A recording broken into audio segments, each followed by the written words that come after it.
Welcome to POC with BVG And Sid. and Sev. Today we're going to be doing a bee kick or a butterfly kick. So again, I do mine opposite to Sev, so whichever, follow my way if you do a cartwheel with your right hand first. And follow my way if you're a normal human being. Anyway, With your left hand first. so let's get straight to it. First things first, I'm not going to say it. Don't say I'm not going to say it. Don't say it. Ugh.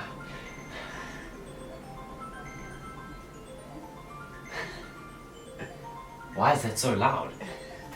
It's an alarm. It's supposed to wake you up. But I mean, how far away is it? Okay, cool. So, I step with my left foot, I call it a half a step forward first.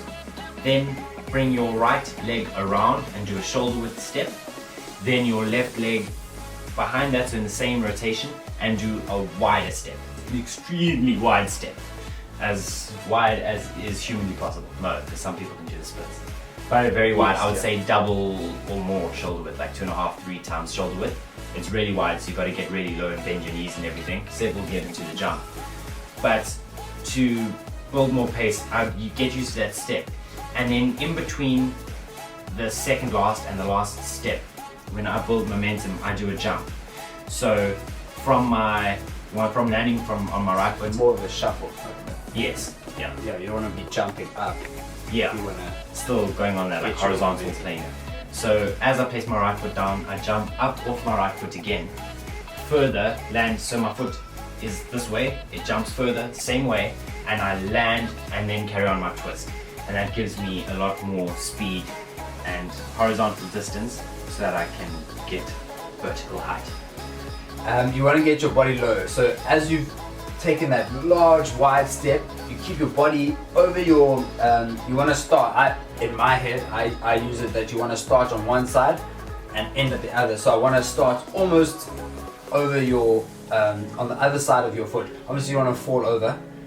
You want to keep your balance, but you want to get the momentum from here, and then you push all the way across the body. But you want to keep as low as possible, almost as if you're going to I don't know, sweep something off the floor, like brush the floor with your hands and your chest. If you think about it, don't actually brush the floor with your chest. Unless you're a ridiculous human being that can do that somehow. Yeah.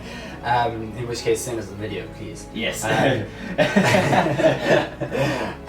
But just you want to have that in your head, is try and get as low as possible, and then all this leg has to do is push you up. It's just jump, okay? And then in the air, the technique to try and get that graceful look, looks like you flying in the air, is once pushing up, you start with your hands because your momentum's coming like this. You want to start with your arms going, stretching out as much as you can, and then obviously when you jump, your legs will follow suit, as you want to stretch them out as if you want to touch the four corners of the world. Once you've spread out, your one leg will come down. Obviously it's the leg that will be in front, so if you're jumping off your left foot, your right leg will be the one rotating in front. So it's right leg down first, and then your left leg will follow suit, and you want to bring it down onto the floor, and then you can continue running or walking or doing your form yeah. movements. The idea of a butterfly kick or a butterfly twist is to do it over an opponent that you're versing, but we would obviously do it over an obstacle. The idea though, the reason I prefer a butterfly kick over a butterfly twist is you can see the whole time what you're jumping over. So if I were to jump over an electric box or a bench or something like that, as I jump I can watch that I am clearing the distance, that I'm high enough, and then I land. My tips, because I do it a little bit different to Sev, my tips would be before you jump. Once you've done, I agree with the sweeping the ground situation, is turn your body and look behind you first. And then jump with your left leg like he says, and kick up with your right leg to make it look graceful. So I arch my back, and I think Sev's looks super graceful. I don't know what mine looks like really that much, so maybe his is more graceful, but I try and arch my back, bring my chest out, and get my body as horizontal as possible and kick my legs up. So left leg gives me height, right leg gives me height, and my upper body gives me rotation. Yeah, but again, whichever way you find easier, the correct way or Sev's way, that's completely up to you. normal human beings. Well, okay, this is what they look like.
Thank you for watching, sharing, voting. Voting? I don't know, Seth. Like Please it? like, share, comment, subscribe. And You said the yes, but you gotta say subscribe at least like 6 times. subscribe. Subscribe. No, you subscribe. I can't be subscribed. It's my channel. That makes sense. It's I'm something on my subscribed. eyes. Are you subscribed? Yes. Sev is subscribed, therefore sure. And Sev isn't a lawyer, so he won't fight you on this. But I can speak English.